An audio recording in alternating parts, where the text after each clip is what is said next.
So we're drooling over this 2023 GMC Sierra 1505.3, and we're just oohing and ahhing at everything that they've done here. I see some things that I like, and then I see some things I don't like. I like that GM has undercoated everything. Good for you, General Motors and Chevy. I don't like the polymer leaf spring setup. I'm curious to see how long that truly lasts, and for people who are overloading the suspension and then drive it with blown out shocks, how much heat and oscillation this can take before it snaps the fuck off.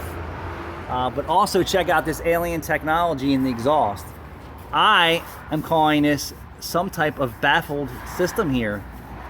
I would bet you that it changes the sound because this material is not the same as this, and it actually deadens and acts like a resonator.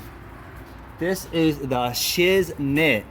Unbelievable, the technology. Unbelievable.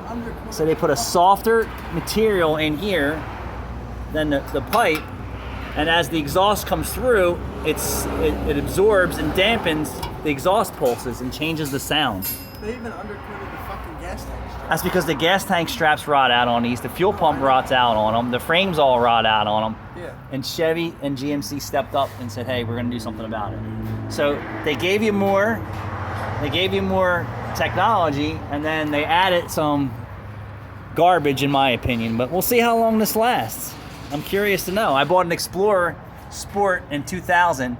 It's a two-door Sport 4.0 with the single monoleaf rear suspension, and after 10,000 miles, it was just a bouncy, rickety, rockety fucking horse.